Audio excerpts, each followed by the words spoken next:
വാഗമൺ ഹൈസ്കൂളിന് സർക്കാർ പ്ലാൻ ഫണ്ടിൽ നിന്നും അനുവദിച്ച 3 കോടി രൂപ നഷ്ടമായി. LSGD യഥാസമയം ടെക്നിക്കൽ സാങ്ഷൻ നൽകാത്തതാണ് ഫണ്ട് നഷ്ടപ്പെടാൻ ഇടയാക്കിയത്. കഴിഞ്ഞ LDF സർക്കാരാണ് സ്കൂളിന് പുതിയ കെട്ടിടം നിർമ്മിക്കാൻ ഫണ്ട് അനുവദിച്ചത്. ഫണ്ട് പുനഃസ്ഥാപിക്കാൻ സ്കൂൾ അധികൃതർ ശ്രമം ആരംഭിച്ചു.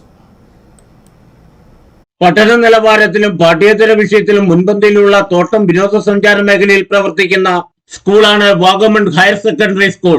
ഇവിടെ കുട്ടികൾക്ക് ഇരുന്ന് പഠിക്കാൻ ക്ലാസ് മുറികളുടെ അഭാവമുണ്ടായിരുന്നു. ഇത് പരിഹരിക്കാനും സ്കൂളിനെ ഹൈടെക് ആക്കാനുമായി മുൻ LDF സർക്കാർ 3 കോടി രൂപയാണ് അനുവദിച്ചത്. സ്കൂളിനെ ആധുനിക നിലവാരത്തിലുള്ള കെട്ടിടം നിർമ്മിക്കാനായിരുന്നു ഫണ്ട് അനുവദിച്ചത്. എന്നാൽ എസ്റ്റിമേറ്റ് എടുത്ത് ടെക്നിക്കൽ സാക്ഷ്യം നൽകേണ്ടത് LSGD വകുപ്പായിരുന്നു. എന്നാൽ ഉദ്യോഗസ്ഥർ യഥാസമയം നടപടികൾ സ്വീകരിച്ചില്ല. അന്നുണ്ടായിരുന്ന സ്കൂളിലെ ഉദ്യോഗസ്ഥരും വേണ്ടത്ര ജാഗ്രത കാണിച്ചുമില്ല. സമയബന്ധിതമായി നടപടിക്രമങ്ങൾ പൂർത്തിയാക്കാൻ കഴിയാത്തതിനാൽ സ്കൂളിന് അനുവദിച്ച ഫണ്ട് ഇപ്പോൾ നഷ്ടമായിരിക്കുകയാണ്.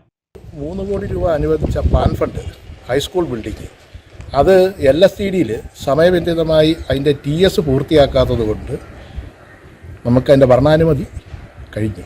അതും പുനഃസ്ഥാപിച്ചെടുക്കണം. ഈ 2 പ്രശ്നങ്ങൾ നേരിടുന്നുണ്ട്.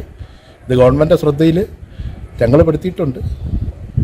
പരിഹാരം ഉണ്ടാകുമെന്നാണ് പ്രതീക്ഷിക്കുന്നത്. കഴിഞ്ഞ LDF സർക്കാരിന്റെ അവസാന വർഷത്തിലാണ് പ്ലാൻ ഫണ്ടിൽ നിന്നും സ്കൂളിന് 3 കോടി രൂപ ലഭിച്ചത്. ഈ തുക നഷ്ടപ്പെടുത്തിയതിൽ സ്കൂൾ ഉദ്യോഗസ്ഥരും LSGD ജീവനക്കാരും ജനപ്രതിനിധികളും ഒരുപോലെ കുറ്റക്കാരാണ്. സ്കൂൾ വികസന സമിതിയുടെ നേതൃത്വത്തിൽ ഫണ്ട് പുനഃസ്ഥാപിക്കാൻ ശ്രമം ആരംഭിച്ചിട്ടുണ്ട്. Idukki vision news Vagamon.